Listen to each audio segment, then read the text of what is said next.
सभी को नमस्कार दोस्तों, भागीरथी ऑनलाइन क्लास में आपका स्वागत है। जैसे आप थंबनेल देख रहे होंगे, जो क्या लेक्चरर पेपर है, लेक्चरर बोल तो सिविक्स का पेपर है। जो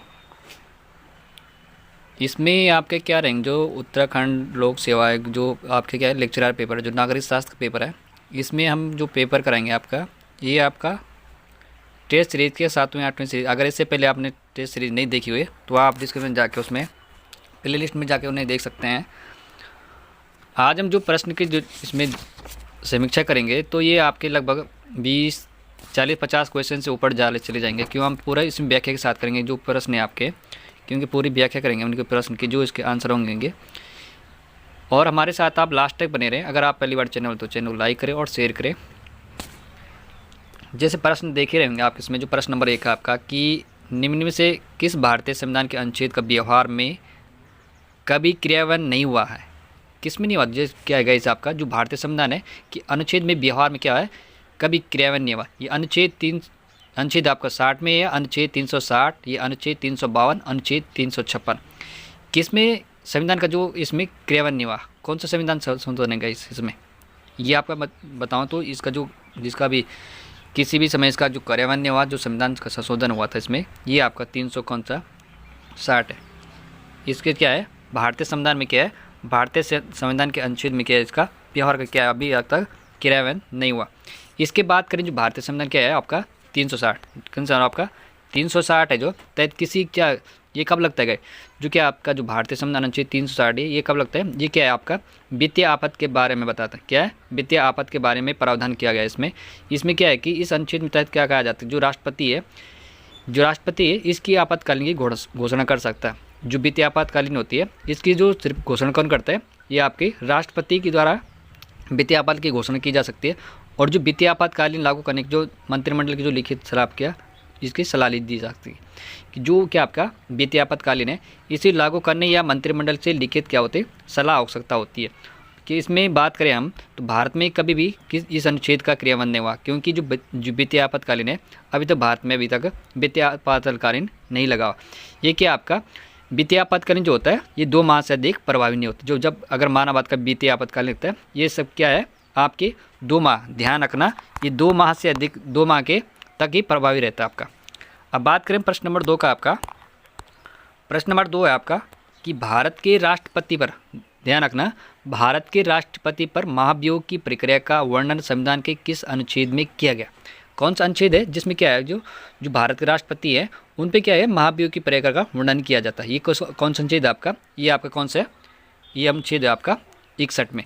61 में क्या गया, जो भारत के क्या होता है राष्ट्रपति है, जो भारत के क्या है राष्ट्रपति को संविधान का अतिक्रमण, ध्यान रखना, जो क्या है राष्ट्रपति को संविधान का अतिक्रमण करने पर यह अनुच्छेद, ध्यान रखना, जो अनुच्छेद कितना 61 के तहत उपबंध या महाभियोग की प्रक्रिया का हटाया जा सकता है। कि जो भारत के संविधान के जो क्या है 61 में क्या है महाभियोग की प्रक्रिया द्वारा क्या है राष्ट्रपति को क्या है हटाया जा सकता है। अनुच्छेद 61 के तहत राष्ट्रपति क्या, देखो सुनो, इसमें क्या है जो राष्ट्रपति होता है वो अपने 5 वर्ष की पदवी की समाप्ति के पश्चात तब तक अपना पद धारण किए रख सकता है, जब तक क्या है उसका कोई उत्तराधिकारी नहीं होता।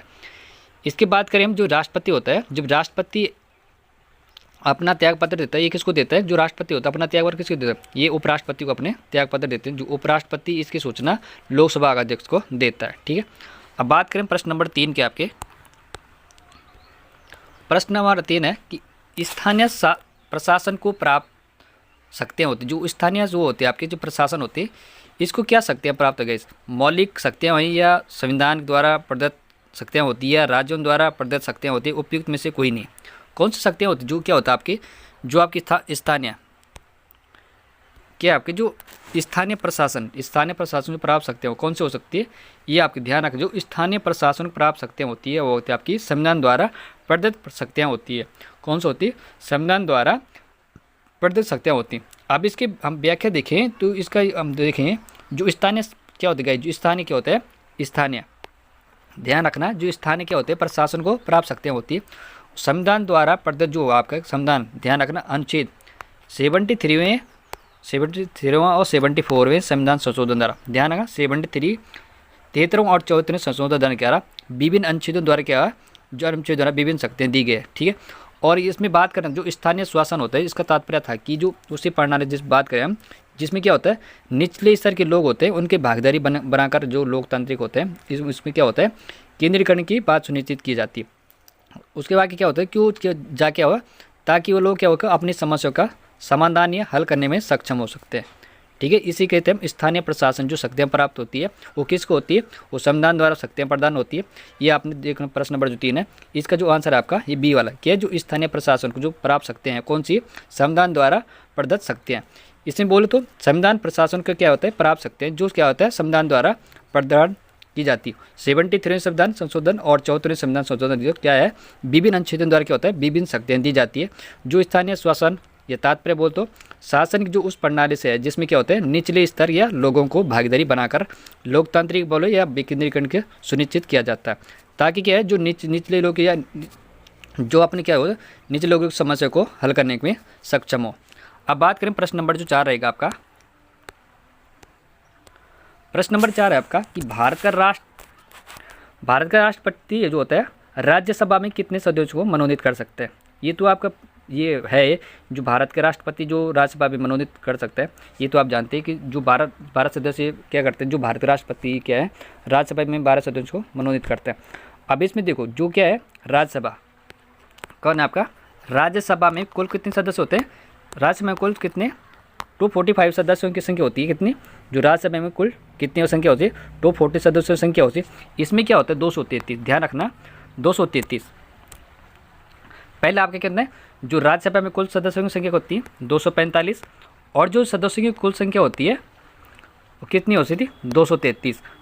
233 जो सदस्य होते हैं वो क्या होते हैं विभिन्न राज्यों के संघ वाले, जो आपके विभिन्न राज्यों के 233 जो सदस्य होते हैं वो क्या होते हैं राज्यों और संघ राज्य क्षेत्रों से अप्रत्यक्ष रूप से निर्वाचित की जाती है। कौन से जो 233 होते हैं ये क्या होते हैं विभिन्न राज्यों द्वारा संघ राज्य क्षेत्र जो अप्रत्यक्ष रूप से निर्वाचित किए जाते हैं। और जो इसमें जो 12 शेष बचते हैं कौन से आपके 12 जो सदस्य शेष बचते हैं ये क्या होते हैं राष्ट्रपति द्वारा इन्हें क्या किया जाता मनोनीत किया जाता है।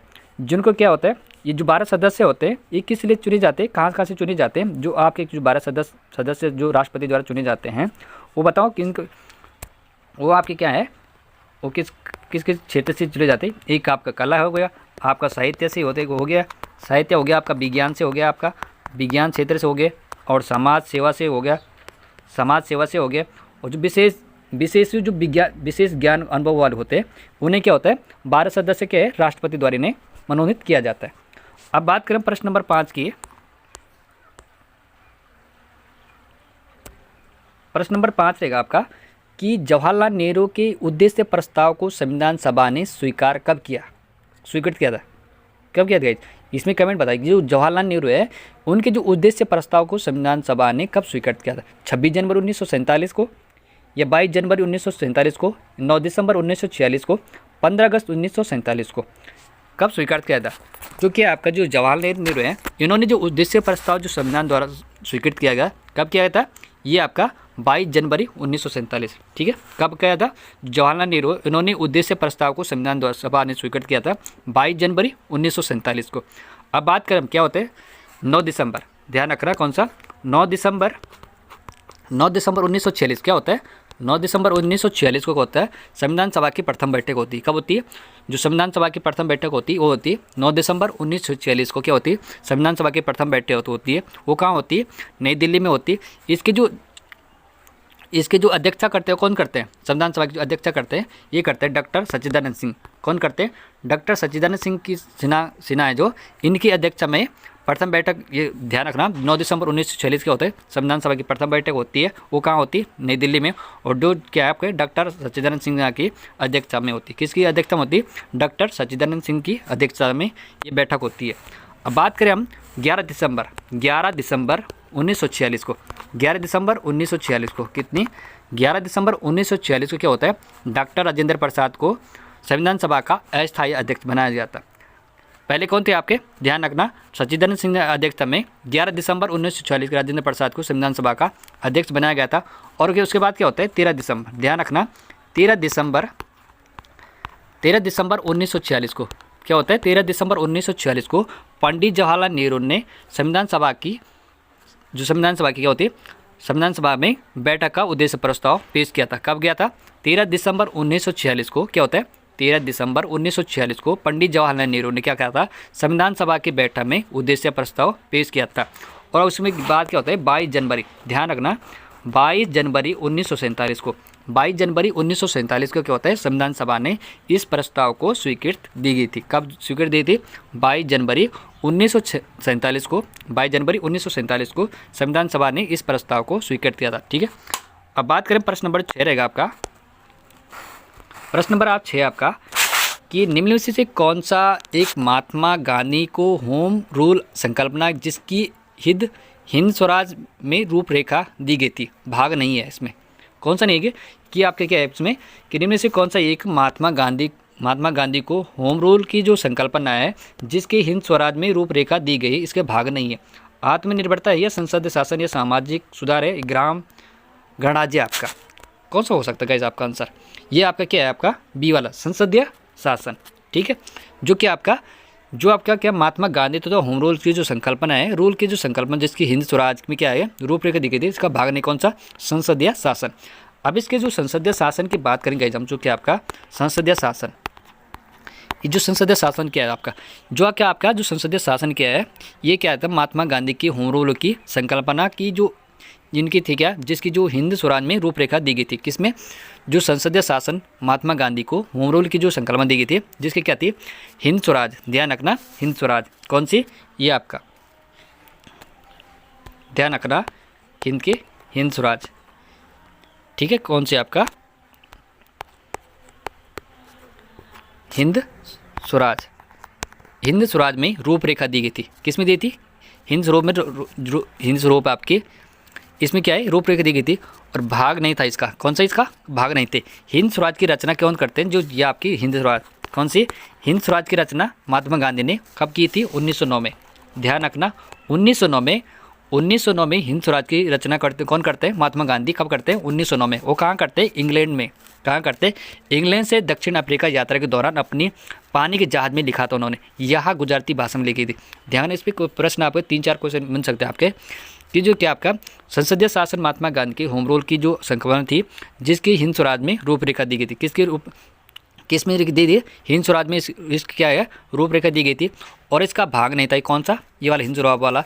और हिंद स्वराज जो हिंद स्वराज आपका, इसकी रचना कौन करते हैं, इन जो हिंद स्वराज है इसकी रचना महात्मा गांधी करते हैं, कब करते हैं, इसकी रचना करते हैं 1909 में।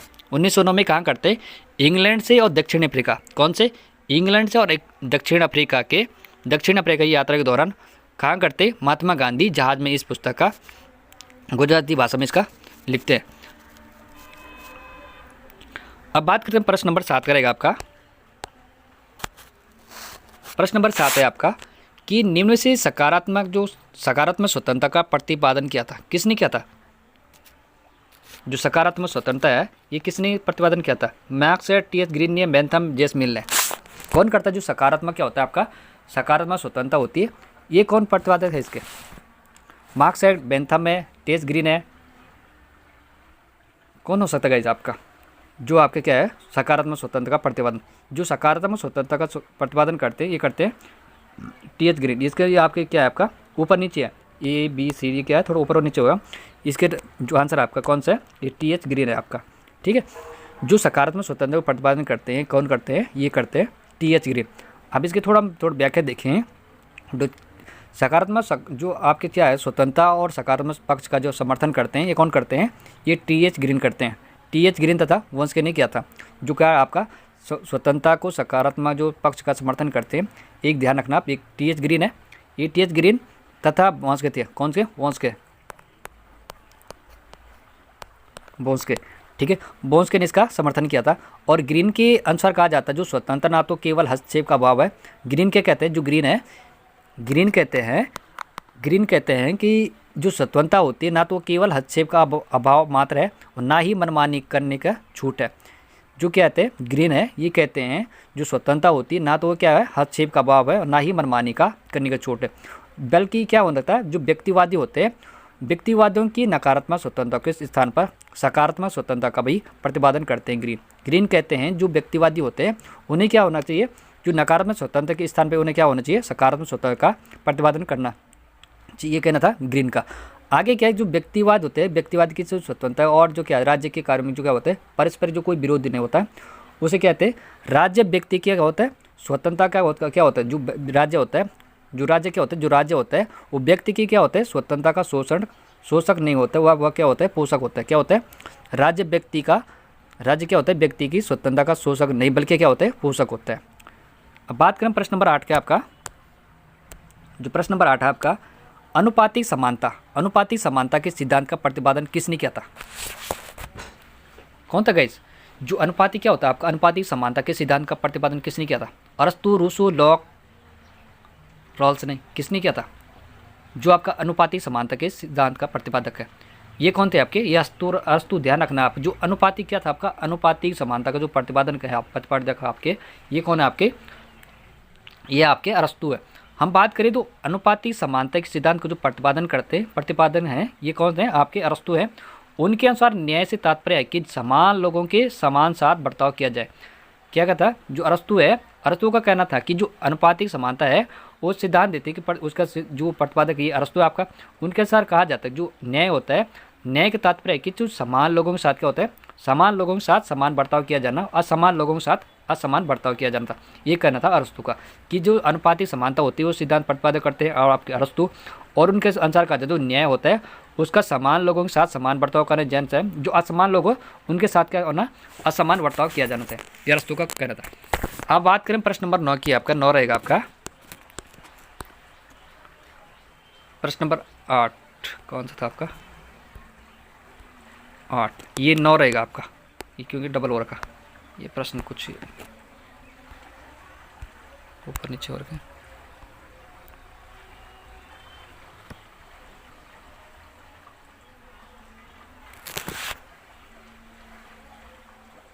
ऐसे कैसे हो गया? प्रश्न नंबर 8,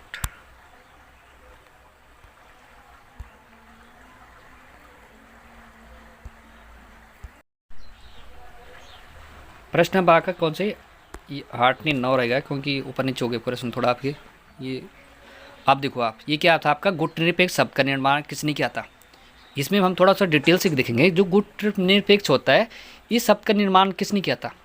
आपने इसमें जो देखे होंगे, आप इसमें जो 12वीं 10वीं 11वीं की किताब देते हैं उसमें क्या होता है, जो नासिर, टीटो और तो क्या थे आपके जो मिस्र के राजा थे आपके, टीटो जैसे इन्होंने की जो गुट निरपेक्ष का निर्माण कराया था। ध्यान रखना जो इसमें क्या होता है, गुट निरपेक्ष शब्द का निर्माण सबसे पहले इसमें देखो आपकी गुट निरपेक्ष शब्द का किसने किया था? गुट क्या आपका, गुट निरपेक्ष शब्द का निर्माण किसने किया था? जोसेफ ब्रॉस टिटो या जेस नेहरू आपका, जेस नेहरू बोल पंडित जवाहरलाल नेहरू है आपका, कैंड्रे कॉस्ट है, ये आपको इसमें से कोई नहीं है। कौन सा है गाइस आपका, जो गुट निरपेक्ष शब्द का निर्माण किसने किया था? ये आपके कौन से, ये आपके यहाँ हमारे कौन से जो पंडित जवाहरलाल नेहरू है, इनके क्या गुट निरपेक्ष शब्द का निर्माण इन्होंने कराया था, जेस नेहरू ने। हम इसकी व्याख्या देखें गाइस, तो जो गुट निरपेक्ष शब्द का निर्माण सबसे पहले जो करते हैं, जो क्या होता है आपके, जो गुट निरपेक्ष शब्द होता है, ये आपका कौन सा है, गुट निरपेक्ष शब्द। जो गुट निरपेक्ष शब्द है इसका निर्माण कौन करता है? जवाहरलाल नेहरू के द्वारा इसका शब्द का निर्माण किया जाता है। किसका? गुट निरपेक्ष शब्द का निर्माण कौन करते हैं? पंडित जवाहरलाल नेहरू। और गुट निरपेक्ष शब्द जो आंदोलन है, ये भारत में सर्वप्रथम जो भारत के पूर्व प्रधानमंत्री, ध्यान रखना जो गुट निरपेक्ष आंदोलन भारत में क्या होता है, जो पूर्व प्रधानमंत्री कौन है, हमारे पंडित जवाहरलाल नेहरू ने।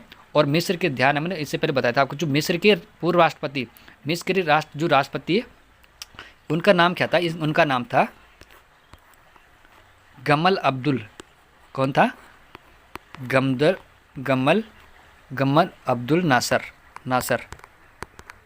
गमदल, ये आपका गमल अब्दुल नासर एवं वो कौन थे आपके? यूगोस्लाव एवं, ध्यान रखना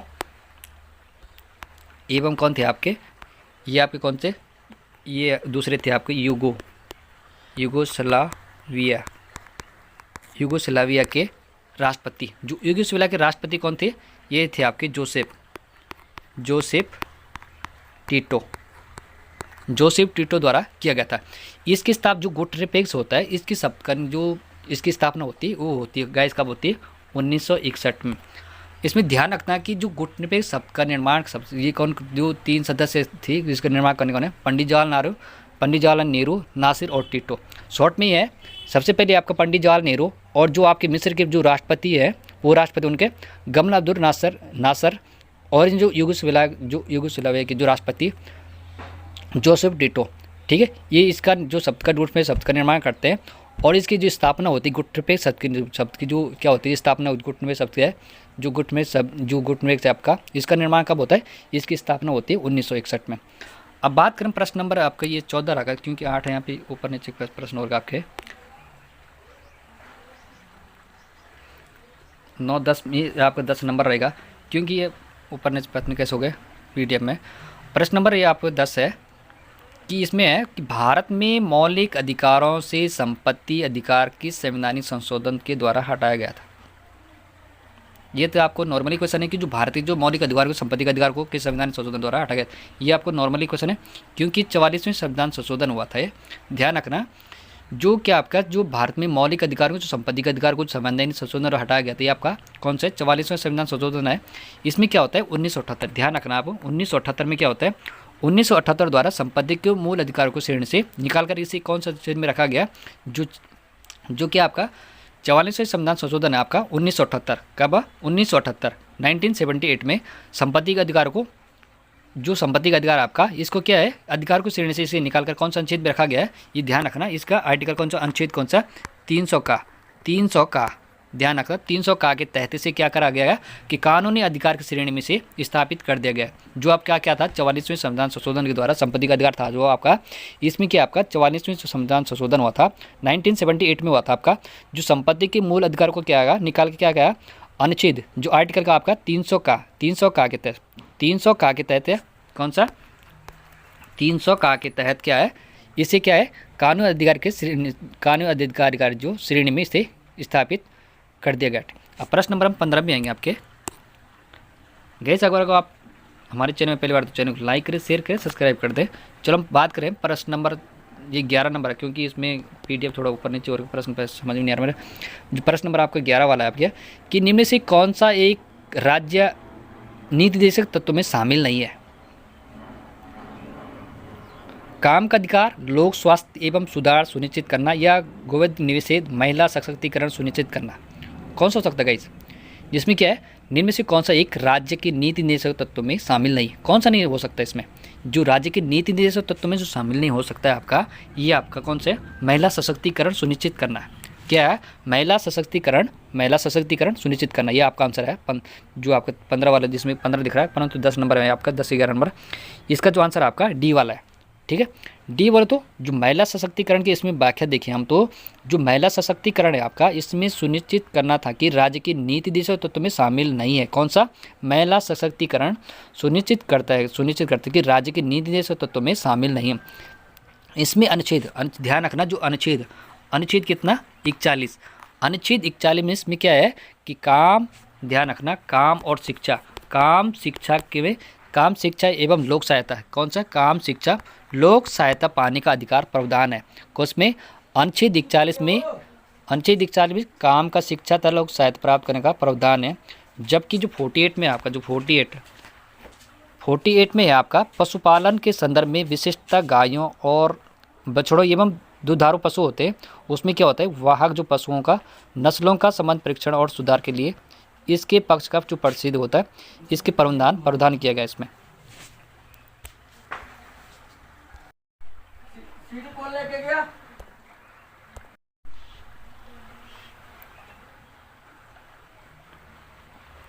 प्रश्न नंबर आपका ये 16 है, बल्कि कौन से आपका 12 नंबर है मेरे हिसाब से। इसमें आपका 16 नंबर प्रश्न नंबर आपका कि निम्न में से ध्यान रखना आप निम्न में से कौन सा विषय समर्थित सूची में नहीं है। इसमें गाइस कौन सा हो सकता है जो कौन सा आपका जो विषय आपका समर्थित सूची में नहीं है।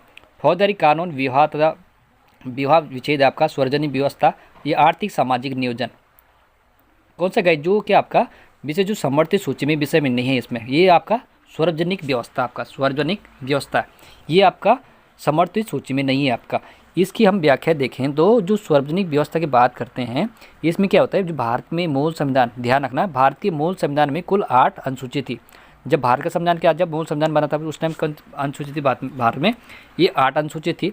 वर्तमान में कितनी है 12 अनुच्छेद है। कौन से 12 अनुसूची है जो क्या थे आपके भारतीय में जो मूल संविधान है उस टाइम जो क्या थे, कुल संविधान कुल जो अनुसूचियाँ थी वो थी आपकी 8। अब वर्तमान कितनी है, 12 अनुसूची है। और जो 7वीं अनुसूची, ध्यान रखना, 7वीं अनुसूची, 7वीं अनुसूची में 7वीं अनुसूची के अंतर्गत क्या होता है, 3 अनुसूचियाँ जोड़ी गई थी आपकी, ध्यान रखना। 7वीं अनुसूची, ये मीन है आपका कि जो 7वीं अनुसूची में 3 शब्द जोड़े गए थे आपके, संघ सूची, राज्य सूची और समर्थ सूची। कौन सा 3 शब्द जो सूची है आपके, जो 7वीं अनुसूची अंतर्गत 3 अनुसूचियाँ आपकी, कौन सी, संघ सूची, राज्य सूची, समर्थ सूची। ठीक है, संघ सूची, राज्य सूची और समर्थ सूची का उल्लेख किया गया। कौन सी अनुसूची में, 7वीं अनुसूची।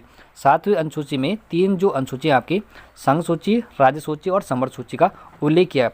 अब बात करें हम जो फौजदारी होते हैं, ठीक है, फौजदारी कानून, कौन सा आपका, फौजदारी कानून विवाह विच्छेद का आर्थिक एवं आपके क्या है, सामाजिक नियोजन समर्थित सूची का विषय है। जबकि क्या है, सार्वजनिक व्यवस्था को राज्य सूची में शामिल किया गया। जो सार्वजनिक व्यवस्था होती है वो राज्य सूची में शामिल किया गया। अब बात करें हम, नेक्स्ट क्वेश्चन है आपका, ब्रिक्स देशों में सम्मिलित है। इसमें देखो गाइस आप, इसमें भी ये यहाँ पे भी गलत हो रहा जो साइंस वाला आपका। अब प्रश्न नंबर हम 17 पे आएंगे। 17 इसमें क्वेश्चन बहुत ऊपर नीचे हो गए। 17 आपका, जो ब्रिक्स देशों में सम्मिलित है आपके, कौन से आपके, ये डी वाला, जो ब्रिक्स देशों में सम्मिलित है गाइस, कौन से ब्रिक्स देशों में सम्मिलित हैं, ये कौन सा आपका, ब्राज़ील हो गया आपका, रसिया हो गया आपका, इंडिया हो गया, चाइना, साउथ अफ्रीका। ये क्या आपके, जो ब्राज़ील, रसिया बोल तो रूस है आपका, इंडिया, चाइना और जो साउथ अफ्रीका, ये ब्रिक्स देशों में क्या है, सम्मिलित है। अब हम इनकी बात करें, ब्रिक्स क्या था आपके, ब्रिक्स 5 प्रमुख उभरती जो अर्थव्यवस्था का समूह है, जहाँ क्या है, विश्व का सकल घरेलू उत्पादन क्या उस टाइम क्या था, 30% से ऊपर विश्व व्यापार इसका से साझेदारी थी। और जबकि जब 17% मेरे हिसाब से इसमें क्या था आपका, इसमें कुल जो देश शामिल थे आपके, ये कौन से आपके, ब्राज़ील, रूस, भारत, चीन और दक्षिण अफ्रीका, ये क्या आपके ब्रिक्स देशों के सम्मिलित सदस्य हैं।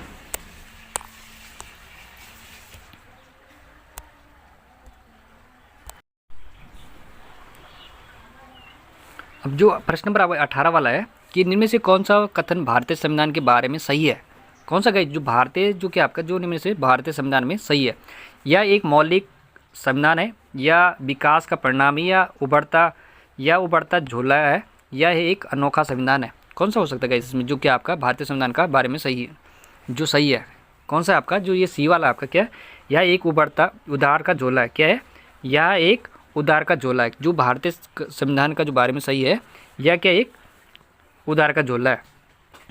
इसमें हम उधार की बात करें, जो भारतीय संविधान का ये क्या होता है, उधार का थैला कहा जाता है। क्यों कहा जाता है इसे, जो भारतीय संविधान को एक उधार का थैला कहा जाता है, क्योंकि भारतीय संविधान जो है, जो भारतीय संविधान आपका 60 देशों का, कौन से 60 देशों के अनुभव के समाविष्ट किया गया, समाविष्ट बोलते हैं उनसे लिया गया। जो भारतीय संविधान है 60 देशों के अनुभव से समाविष्ट किया गया। और जबकि जो संविधान का जो 2/3 भाग, ध्यान रखा, जो संविधान का 2/3 भाग भारत सरकार के अधिनियम 1935, कौन सा 1935 अधिनियम से लिया गया। या एक क्या है, लिखित संविधान है। एक बार आप फिर से रिपीट सुने, जो भारतीय संविधान को क्या कहते हैं, उधार का थैला कहा जाता है। जो भारतीय संविधान है उसको क्या कहा जाता है, उधार का थैला कहा जाता है। क्योंकि भारतीय संविधान क्या होता है, 60 देशों के अनुभव से समाविष्ट किया गया, तो वहाँ से ग्रहण किया गया। और जबकि संविधान का 2/3 भाग क्या है, जबकि 2/3 भाग को भारतीय संविधान का अधिनियम जो है आपका 1935 से लिया गया। यह क्या एक लिखित संविधान है। ठीक है, अब बात करें प्रश्न नंबर 19 के। इसमें जो आप ध्यान रखना, ये हॉब्स, रॉबर्ट फिशर और रूसो, इनकी पुस्तक का नाम बताएंगे आप गाइस साहब। जैसे आप क्या कहते हैं, हॉब्स हो गया आपका, रॉबर्ट फिल्म हो गया, रूसो हो गया, जॉन लॉक हो गया, इनकी पुस्तक का नाम है। क्योंकि इसका तो मेरी ऊपर नीचे हो रखी है आपके, इसमें ऐसे बताएंगे आप, जो इनकी पुस्तक का नाम बताएंगे गाइस आप। क्या आपका जो हॉब्स है, रॉबर्ट फिशर है, रूसो है, जॉन लॉक हो गया। देखो हॉब्स की जो पुस्तक का नाम लिखते हैं हम, ये आपकी लेवियाथन है। कौन सी, लेवियाथन, इनकी पुस्तक का नाम है लेवियाथन। और रॉबर्ट जो फिल्मर है, इनकी पुस्तक का नाम पित्त सत्तात्मक। ठीक है, और रूसो के द्वारा कौन सी पुस्तक लिखी जाती है भाई, कुछ वे बता रहा हूँ, ये आपका इमल है। और जॉन लॉक के द्वारा लिखी जाती है सिविल सरकार ए टीच, ये इनकी पुस्तक है। अभी और पुस्तक है इनकी, हम इसे भी थोड़ा चर्चा करेंगे। अब बात करें हम प्रश्न नंबर नेक्स्ट आपके, अब ये प्रश्न नंबर जो 20 रहेगा आपका कि भारतीय संविधान का कौन सा संविधान संशोधन मंत्रियों की जो संख्या को सीमित करता है? कौन सा करता है गाइज? जो कि आपका भारतीय संविधान का कौन सा जो संशोधन है मंत्रियों की संख्या को सीमित करता है? ये आपका 73 है, 86 है, 87 है, 91 है। जो कि आपका जो भारतीय संविधान में जो संशोधन जो क्या होता है मंत्रियों की जो संख्याओं के क्या करता है सीमित करते हैं। 73वां संविधान या 600 संविधान संशोधन, ये 87वां, ये 91, ये आपका कौन सा 91वां संविधान संशोधन के द्वारा क्या होता है मंत्रियों की संख्या को सीमित किया जाता है। अब इसमें हम थोड़ा डिटेल से देखें तो क्या है भारतीय संविधान के जो भारतीय संविधान का जो 91वां कौन सा 91वें संविधान संशोधन के द्वारा मंत्रिपरिषद के आकार, ध्यान रखना, मंत्रिपरिषद के आकार को नियत या स्थिति प्रदान करता है। क्योंकि इसके तहत क्या होता है केंद्र एवं राज्य क्या होता है केंद्र एवं राज्य मंत्रिपरिषद के आकार को निम्न सदन के सदस्यों की संख्या को 15% तक क्या हो सकता है 15% तक का करने की व्यवस्था की गई थी। जबकि दल बदल कब की दल बदल पर प्रतिबंध लगाया गया था। इस संशोधन क्या होता है जब इस संशोधन में छोटे राज्यों में, जैसे छोटे राज्यों में जो राज्यों में बात करें तो मिजोरम, सिक्किम आदि को कम से कम 12 मंत्रियों को नियुक्त करने का अधिकार दिया गया था इसमें। ठीक है, संविधान जो कि आपका भारत संविधान का जो संशोधन जो है मंत्रियों की संख्या सीमित करने को है, यह कौन सा आपका 91वें संविधान संशोधन के द्वारा। ठीक है, अब बात करते हैं हम प्रश्न नंबर आपका 21 रहेगा आपका, इसमें ऊपर होगा आपका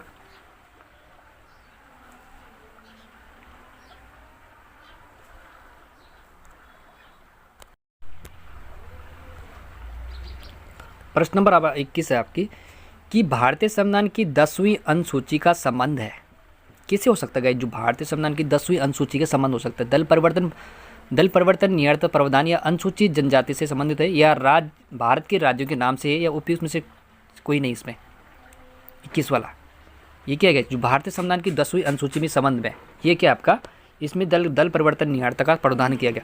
इसमें हम इसका व्याख्या देखें जो भारतीय संविधान की क्या होता है 10वीं अनुसूची है आपकी, इसमें क्या है जो 10वीं अनुसूची में क्या है आपका दल बदल तथा संबंधी प्रावधानों का उल्लेख किया गया। ये ध्यान रखना, जो 10वीं अनुसूची आपकी कौन सी 10वीं अनुसूची में क्या है आपका यहाँ पे क्या किया गया दल बदल पर जो प्रावधानों का उल्लेख किया गया। इससे क्या होता है इसी 52वें संविधान संशोधन, ध्यान रखना जो 52वें संविधान संशोधन होता है आपका वो होता है आपका कब होता है उनका, ये होता है आपका 1985 में। जो 52वें संविधान संशोधन होता है आपका ये होता 1985 में। इस सब जो आपको 52वें संविधान संशोधन आपका ये 1985 में इसे क्या किया जाता है जोड़ दिया जाता है और उल्लेख किया जाता है कि जो दल बदल के आधार पर क्या होता है जो न्यायार्थ संबंधी प्रश्नों का निश्चित या स्थिति बात करें हम तो सदन में क्या होता है अध्यक्ष और सभापति द्वारा इसका प्रावधान किया जाता है। ठीक है, जो भारतीय संविधान आपका 10वीं अनुसूची में दल बदल का इसमें क्या है प्रावधान का वर्णन का उल्लेख किया गया। और जो आपके क्या था 52वें संविधान संशोधन द्वारा क्या होता है 1985 में जोड़ दिया गया था और उल्लेख है कि इस दल बदल का आकार क्या होता है इसमें न्यायार्थ के संबंधी प्रावधानों का विनिर्माण कर भैया अध्यक्ष बात इसकी क्या होती है सभापति द्वारा इसका क्या वर्णन किया जाता। अब बात करें प्रश्न नंबर आपका नेक्स्ट रहेगा आपका प्रश्न नंबर आपका 22 है कि यह किसने प्रतिपादित किया कि न्याय सामाजिक संस्थाओं का प्राथमिक गुण है। यह किसने प्रतिपादित किया कि न्याय सामाजिक प्रथाओं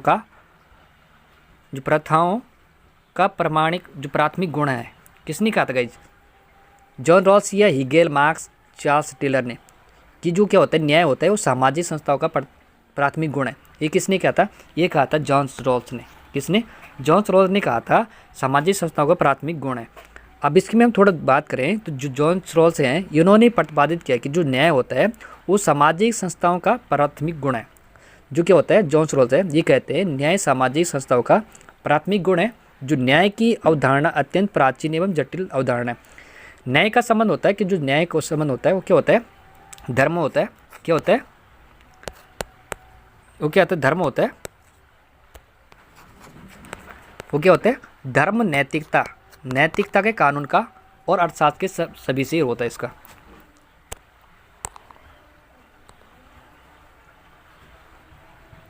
अब नेक्स्ट क्वेश्चन रहेगा आपका प्रश्न नंबर एक आपका 23 वाला, जो भारत का संज्ञान न्यायालय स्थापित किया गया था गाइस, कब किया गया था? भारत का जो संज्ञान न्यायालय है कब स्थापित किया था? 47 में, 46 में, 35 या 37 में? जो भारत का जो क्या होता है संज्ञान न्यायालय जो स्थापित किया जाता है वो कब किया जाता? 1935 में। कब किया जाता? 1935 में भारतीय संज्ञान न्यायालय के जो स्थापित किया जाता। कब किया जाता? 1935 में। यह आंसर आपका, जो भारतीय संघ जो न्यायालय है इस जो स्थापित किया जाता ये 1935 में किया जाता है, स्थापित किया जाता। अब इसमें थोड़ा डिटेल से हम देखें, जो 1935 में क्या होता है, भारत संज्ञा जो भारत के आपका 1935 में जो अधिनियम आता है इसमें जो भारत संघ में जो क्या होता है संज्ञान न्यायालय की स्थापना की जाती है। कब? 1935 में। इसमें क्या 1937 में, ध्यान रखना 1937 में की गई थी। और प्रांत में क्या होता था उस टाइम, द्वैत शासन समाप्त करने के केंद्र में क्या होता है, इसमें 1937 में क्या होता है, प्रांत में द्वैत शासन समाप्त करके क्या होता है केंद्र एवं द्वैत शासन लागू किया गया था। क्या है? केंद्र, ध्यान रखना आप, केंद्र और द्वैत, केंद्र और द्वैत शासन लागू किया गया था। और इस अधिनियम के बारे में कहा गया था कि जो नेहरू ने कहा था कि यह अनेक ब्रेकों वाला इंजन रहित गाड़ी का समान है। किसने कहा था? कि जवाहरलाल नेहरू ने कहा था यह क्या एक अनेक ब्रेकों वाला इंजन रहित गाड़ी के समान है। ठीक है। एक प्रश्न आप इसमें रिपीट करूँ कि जो भारत का संज्ञान न्यायालय की स्थापना जो स्थापित किया जाता ये किया जाता 1935 में। इस अधिनियम द्वारा भारत में एक संज्ञान न्यायालय की स्थापना की जाती है। वो कब की जाती है? 1937 में की गई थी। और प्रांतों में, ध्यान रखना, प्रांतों में द्वैत शासन का समाप्त करके, प्रांतों में क्या है द्वैत शासन, जो प्रांतों में क्या है द्वैत शासन को समाप्त करके केंद्र और द्वैत शासन लागू किया गया था। इस अधिनियम के बारे में क्या कहता है, इस अधिनियम के बारे में पंडित जवाहरलाल नेहरू ने कहा था कि यह क्या एक अनेक ब्रेकों वाला इंजन रहित गाड़ी है का समान है। ये कहा था पंडित जवाहरलाल नेहरू। ठीक है। अब बात हम करें प्रश्न नेक्स्ट क्वेश्चन के आपके प्रश्न नंबर आएगा आप 24 वाला कि भारतीय संविधान के किस अनुच्छेद में सर्वोच्च न्यायालय के जो आपके सर्वोच्च न्यायालय में तदर्थ जो न्यायाधीशों की व्यवस्था की गई थी। कौन सा अनुच्छेद में कहा गया? जो भारतीय संविधान के किस अनुच्छेद में सर्वोच्च न्यायालय के तदर्थ न्यायाधीशों की जो व्यवस्था की गई थी? कौन सा अनुच्छेद है ये? आपका अनुच्छेद है आपका 127। कौन सा अनुच्छेद है? 127 में। इसमें क्या है, जो उच्चतम न्यायालय में तदर्थ न्यायाधीशों की नियुक्ति की जाती है ये आपकी अनुच्छेद 180 सॉरी गाइस, जो आपकी जो क्या आपका उच्चतम न्यायालय तदर्थ न्यायाधीश की जो नियुक्ति होती है अनुच्छेद आपके कौन से? अनुच्छेद 127, अनुच्छेद 127 तहत की जाती है। जो क्या होता है आपके उच्चतम न्यायालय में न्यायाधीश को जो नियुक्ति की जाती है ये की जाती है अनुच्छेद 127 तहत किया जाती है, इनकी नियुक्ति की जाती है। और जो तदर्थ बोले तो इन न्यायाधीश की नियुक्ति का जो मुख्य न्यायाधीश द्वारा जो मुख्य न्यायाधीश होते हैं ये क्या होते हैं? राष्ट्रपति की पूर्व सहमति से किया जाती है इनकी नियुक्ति। ठीक है। जो कि आपके उच्चतम न्यायालय में जो तदर्थ न्यायाधीश की नियुक्ति होती है और अनुच्छेद, ध्यान रखना, अनुच्छेद 127 के तहत की जाती है। और न्यायाधीश की नियुक्ति जो मुख्य न्यायाधीश होते हैं द्वारा राष्ट्रपति की पूर्व सहमति से किया जाते हैं इनके। ठीक है। अब प्रश्न नंबर हम 25 पे आएंगे। प्रश्न नंबर जो 25 है आपका, निम्न में से किन देशों में न्यायिक पुनर्विलोकन की व्यवस्था की गई है? जो आपके क्या है, किन देशों में न्यायिक पुनर्विलोकन का व्यवस्था की? केवल भारत में है या यूएस में है या यूए में है, यूए में या यूएस में या भारत एवं यूएस दोनों में है? जो आपकी न्याय पुनर्विलोकन की व्यवस्था की गई, कहाँ की गई? ये आपकी क्या है, जो न्याय पुनर्विलोकन की जो व्यवस्था की गई है भारत और यूएस दोनों में है। ठीक है। भारत और यूएस दोनों में है। हम इसकी व्याख्या देखें। जो भारतीय शासन प्रणाली, ध्यान रखना आप, जो भारतीय शासन प्रणाली का तीसरा आधार स्तंभ न्यायपालिका का है। जो क्या है, भारतीय शासन प्रणाली का जो तीसरा आधार बोले तो स्तंभ बोले तो ये आपका कौन सा है? न्यायपालिका है। न्यायपालिका का है जो भारत के शासन प्रणाली का संज्ञा है। किंतु जो न्यायपालिका होती है वो क्या होती है? एकीकृत होती है। जो न्यायपालिका होती है क्या होती है? एकीकृत होती है। और इसका जो तात्पर्य होता है पूरे देश के लिए एक ही सर्वोच्च न्यायालय होगा। क्या होता है? पूरे देश के लिए एक सर्वोच्च न्यायालय होगा। और भारतीय संविधान के अनुच्छेद में कहा गया कि भारतीय संविधान अनुच्छेद, ध्यान रखना, अनुच्छेद 137 तहत में उच्चतम न्यायालय को न्याय का पुनर्विलोकन की, ध्यान रखना, 137 में उच्चतम न्यायालय को न्याय पुनर्विलोकन की शक्ति के बारे में उल्लेख किया गया। जबकि क्या है, न्यायपालिका पुनर्विलोकन भारत में अमेरिका दोनों में है। कहाँ पे जो क्या है आपकी न्यायपालिका न्याय का पुनर्विलोकन जो है ये कहाँ पे है? न्याय पुनर्विलोकन जो पुनर्विलोकन के भारत और अमेरिका दोनों में है। ठीक है। अब बात करें हम 26 वाले प्रश्न नंबर 26 के, भारतीय संविधान का कौन सा अनुच्छेद है? इसमें देखना, भारतीय संविधान का कौन सा अनुच्छेद अल्पसंख्यक वर्ग के हितों के संरक्षण के संबंधित है?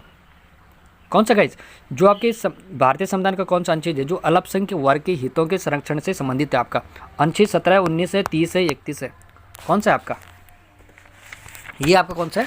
सी वाला, कौन सा? अनुच्छेद 30 है, जो कि आपका जो भारतीय संविधान का कौन सा अनुच्छेद जो अल्पसंख्यक वर्गों के जो संरक्षण से संबंधित है आपका, ये अनुच्छेद आपका कौन सा है? 30 है, ठीक है, 30 वाला। अब इसके में बात व्याख्या पूरी बात करें तो अनुच्छेद 30 है, इससे है क्या ये? तो भारतीय संविधान के अनुच्छेद ध्यान रखना कि जो भारतीय संविधान भाग 3 में मूल अधिकारों का उल्लेख किया गया। किसमें? मूल अधिकारों का वर्णन किया, किसमें किया गया? भारतीय संविधान के भाग 3 में मूल अधिकारों का वर्णन किया गया। अब ध्यान रखना अनुच्छेद 12 से लेके 35 तक, किसने? 12 से लेके 35 तक किया गया था। कौन सा मूल संविधान जो आपका मूल अधिकारों का वर्णन किया गया भाग 3 में किया गया, और ये कौन से? अनुच्छेद 12 से लेके 35 तक इसका वर्णन किया गया। अब इसके बात करें तो संविधान के अनुच्छेद 29 और 29 ध्यान रखना, 29 और 30 यह प्रावधान किया कि अल्पसंख्यक, किसमें? जो अल्पसंख्यक, ध्यान रखना अनुच्छेद कौन सा आपका 29 एवं 30 में क्या है? अल्पसंख्यक वर्गों हितों का संबंध में प्रावधान किया गया। ध्यान रख, जो अल्पसंख्यक, ये कौन सा? अल्पसंख्यक वर्गों के कौन सा? 29 और 30 ध्यान रखना आप, कौन सा?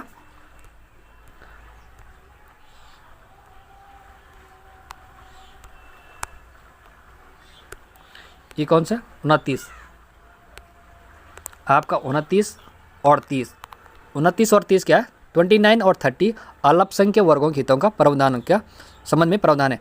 अनुच्छेद 30 में यह प्रावधान किया गया जो अल्पसंख्यक वर्ग के लोग होते हैं, हितों के संरक्षण की शिक्षण और संस्थाओं के, ध्यान रखना, शिक्षण और संस्थाओं की स्थापना में प्रशासन करने का जो अधिकार होगा।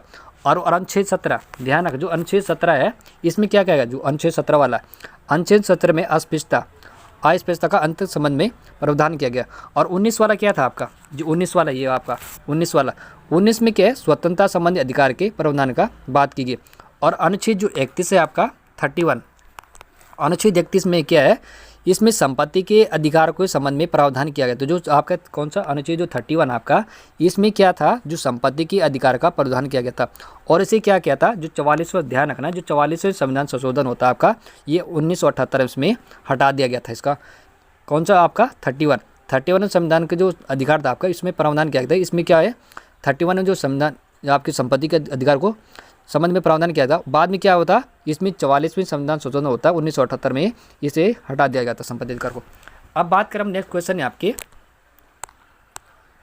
ये आपका 27 वाला रहेगा क्योंकि प्रश्न नंबर थोड़ा आपके ऊपर नीचे रहेंगे, थोड़ा डिटेल से देखें आप। लिबर्टी क्या होता है आपका? लिबर्टी शब्द लैटिन भाषा के किस शब्द से लिया गया है? लिबर्टी शब्द लैटिन भाषा के किस शब्द से लिया गया? लिबल से, लिंगवा से, ये लिबरम से, लेबर से, किससे लिया गया गाइस? ये आपका कौन सा है? सी वाला, लिबर से। ये ऊपर ए बी सी थोड़ा नीचे और का लिम्बर से लिया गया। कौन सा? लिम्बर से। लिबर्टी शब्द जो लैटिन भाषा के किस शब्द से लिया गया था? ये लिया था आपका लिम्बर से लिया गया था। कौन से? लिम्बर से लिया गया था। अब इसके हम व्याख्या देखें तो स्वतंत्रता का जो स्वतंत्रता होती है, स्वतंत्रता का जो अंग्रेजी अर्थ क्या होता है? लिबर्टी। जो स्वतंत्रता होती है इसका जो अंग्रेजी पर्याय होता है वो क्या होता है? वो आता है लिबर्टी। लिबर्टी भाषा के सबसे लिया गया है। किससे? जो स्वतंत्रता का अंग्रेजी पर्याय होता है क्या होता है? लिबर्टी, जो क्या होता है? लैटिन भाषा के लिबर से बना हुआ, जिसका अर्थ क्या होता है? मुक्तता या स्वतंत्रता की दशा को और संकेत करता है। इसमें बात करें हम, जो स्वतंत्रता का जो शाब्दिक अर्थ होता है इच्छा अनुसार कार्य करने की स्वतंत्रता। क्या होता है? इच्छा अनुसार कार्य करने की स्वतंत्रता। और इसमें ध्यान रखना, जो बाकर कोना का बर्कर है, जो बर्कर के अनुसार कहा जाता है जिस प्रकार बदसूरती का होना क्या होता है? बारकर ने कहा था। ध्यान रखना, ये क्या आपका? ये आपका कौन सा है? बारकर, इनका स्टेटमेंट है। ये देखो, बारकर का कहना है कि जो जिस प्रकार क्या होता है, जिस प्रकार बदसूरती का होना खूबसूरती नहीं है, उसी प्रकार बंधनों का अभाव भी स्वतंत्रता नहीं है। किसने कहा था? बारकर कहते हैं कि जिस प्रकार बदसूरती का होना न होना बदसूरती नहीं है, उसी प्रकार बंधनों का अभाव भी स्वतंत्रता नहीं है। ये कहना था बर्कर का। आप देख रहे हैं जो लिबर्टी शब्द कौन जो भाषा के शब्द से ले गया, तो लिबर्ट से ले गया था, जो क्या होता है स्वतंत्रता का जो पर्यायवाची जो क्या होता है स्वतंत्र जो अंग्रेजी पर्यायवाची क्या होता है, ये आपका लिबर्टी शब्द। और लिबर्टी से जिसका जो अर्थ होता है मुक्तता या स्वतंत्रता की प्राप्ति की दशा की ओर संकेत कर प्राप्त करता है। और जो स्वतंत्रता होता है उस शाब्दिक अर्थ क्या होता है, अपनी इच्छा अनुसार क्या होता है, अपनी इच्छा अनुसार कार्य करने के स्वतंत्र होते हैं। और बकर के जो बकर है आपका, ये क्या कहते हैं, बकर कहते हैं कि जो बदसूरती होती है, जो बदसूरत का ना होना भी खूबसूरती नहीं है, उसी प्रकार बंधनों का अभाव भी स्वतंत्रता भी नहीं है। ये कहना था बकर का। अब नेक्स्ट में क्वेश्चन देखें हम 28 वाला कि निम्न में से संप्रभुता की विशेषता नहीं है। क्या होता है आपकी जो क्या आपकी एक संप्रभुता की विशेषता नहीं है। अस्थायी तत्व है, निरपेक्षता, अविभाज्यता या अंतर्भावता। कौन सा गाइस, ये आपका कौन सा डी वाला आपका कौन सा जो का आपका संप्रभुता की जो विशेषता नहीं है आपकी, कौन सा अंतर्भावता है आपका। अब इसमें बात करें हम जो अंतर्भावता होती है, भावता होती है, इसमें क्या है जो संप्रभुत्व, ध्यान रखना आप, जो संप्रभुता क्या होती है, जो संप्रभुता होती है एक पूर्ण और असीम शक्ति होती है। जो क्या होते हैं संप्रभुता, ध्यान रखना, जो संप्रभुता होती है वो क्या होती है, ये असीम शक्ति होती है। क्योंकि इसमें हम बात करें तो ये क्या होता है कि राज्य क्या होता है, राज्य का सर्वाधिक महत्व तत्व होता है। जो राज्य होता है वो क्या होता है, महत्वपूर्ण तत्व होता है। इसी के आधार पर हम बात करें, इसी के आधार पर कहा जाता है जो राज्य होता है क्या होता है, राज्य को अन्य समुदाय से अलग किया जाता है। क्या होता है जो राज्य होते हैं उसे क्या किया जाता है, दूसरे समुदाय से उसे क्या किया अलग कर दिया जाता है। और संप्रभुत्व, ध्यान रखना, संप्रभुत्व आपके कौन से संप्रभुत्व, संप्रभुता के लक्षणों में इसको क्या था, निरंकुशता और मौलिकता। इसमें ध्यान रखना, निरंकुशता, मौलिकता और स्वव्याप्तता और अनंतता क्या होते हैं, अविभाज्यता या अस्थायी निरपेक्षता होती है। जो क्या होते हैं संप्रभुता क्या होती है, पूर्ण असीम शक्ति होती है। या क्या होता है राज्य का राज्य क्या होता है सर्वाधिक महत्वपूर्ण तत्व होता है। इसी के आधार पर क्या होता है राज्य के अन्य सदस्यों को अलग नहीं किया जाता। जो संप्रभुता होती है वो क्या होते हैं, इसके जो लक्षण होते हैं निरंकुशता होती है और मौलिकता होती है, सर्वव्यापकता होती है, आप स्थगितीकरण होती है, इसकी अन्यता होती है और अभाज्यता होती है। इन्हीं इस पे निरपेक्षता होती है इसमें। ठीक है, अब बात करें प्रश्न नंबर आपका 29 वाली, जो प्रश्न नंबर 29 है आपका, the idea of the justice नामा पुस्तक के लेखक कौन है guys. The idea of justice नामा पुस्तक के लेखक कौन है, अमर्त्य सेन है, जॉन रॉल्स है, कार्ल मार्क्स है, रॉबर्ट जॉनिक है। कौन सा हो सकते हैं गाइस जो आपके द आइडिया ऑफ जस्टिस नामा पुस्तक लेखक, इसके जो आपके जो पुस्तक के लेखक हैं आपके, ये कौन से, ये आपके अमर्त्य सेन है। कौन से, अमर्त्य सेन है। जो आपके क्या है द आइडिया ऑफ जस्टिस नामा पुस्तक किसकी है, ये अमर्त्य सेन की है।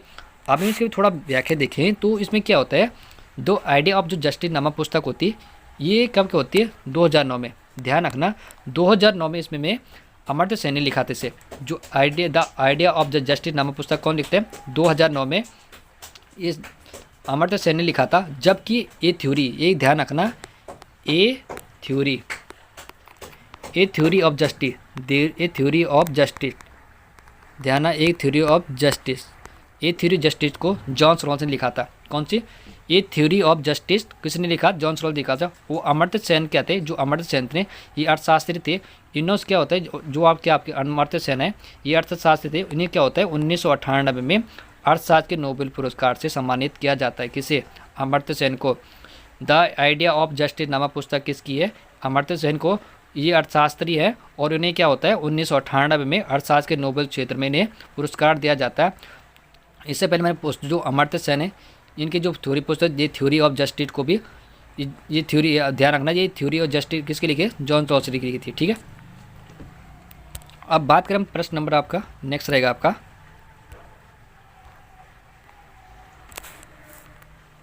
प्रश्न नंबर आपका 30 है। आप इसे हम लास्ट करते हैं, अगर रहोगा नहीं तो दूसरे देखना कि प्रश्न नंबर आपका 30 रहेगा कि संविधान विधान परिषद के कितने सदस्यों राज्यपाल द्वारा मनोनीत किया जाते हैं।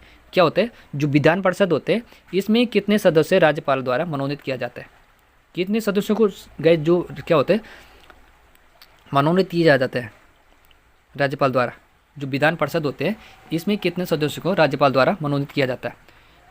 1/10 है, 1/3 है या 1/4, 1/6। ये आप जो विधानसभा में जो राज्यपाल है द्वारा जो मनोनीत किए जाते हैं ये कितने 1/6 है। कितना 1/6।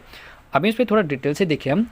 जो राज्य विधानमंडल का उच्च सदन विधान परिषद होता है। क्या जो राज्य होते हैं ये क्या होते हैं विधानमंडलों का ये क्या होते हैं उच्च सदन होते हैं। उच्च सदन के विधान परिषद होते हैं। और राज्यसभा, ध्यान रखना, राज्यसभा के समान ही क्या होता है राज्यसभा के समान भी ये स्थायी सदन होते हैं। क्या जैसे राज्यसभा होते हैं वैसे क्या होते हैं ये भी एक स्थायी, ये क्या होते हैं एक स्थायी सदन होते हैं। इसका विघटन राज्यपाल नहीं कर सकता। जो विधान परिषद होते हैं क्या होता है ये विधान परिषद होते हैं इसका क्या होता है जो क्या होते हैं राज्यपाल इसका विघटन नहीं कर सकता है। और अनुच्छेद, ध्यान रखना, अनुच्छेद 169 अनुच्छेद 169 जो 169 अनुच्छेद कौन सा आर्टिकल 169 के तहत क्या होता है संसद को किसी राज्य में विधान परिषद स्थापित करने या समाप्त करने का अधिकार है। किसके तहत अनुच्छेद 169 के तहत क्या होता है अनुच्छेद 169 के तहत क्या होता है किसी राज्य में विधान परिषद को स्थापित करने या समाप्त करने का अधिकार है। अब बात करें हम तो विधान परिषद के कुल सदस्यों की संख्या कितनी है 1/6। 1/6 भाग द्वारा राज्यपाल द्वारा मनोनीत किए जाते हैं। ठीक है, अब इसमें आपको लास्ट मेरे हिसाब से लास्ट क्वेश्चन है। चलो थैंक यू लास्ट तक बने रहने के लिए गाइज आपका। हम मिलते हैं नेक्स्ट आपको सीरीज़ में। अगर आप हमारे चैनल में पहली बार तो चैनल को लाइक करें, शेयर करें। अगर आपने इससे पहले वाली आपको सीरीज़ नहीं देखी आप प्लेलिस्ट में जाके उन्हें देख सकते हैं। थैंक यू, मिलते हैं नेक्स्ट सीरीज़ में आपको।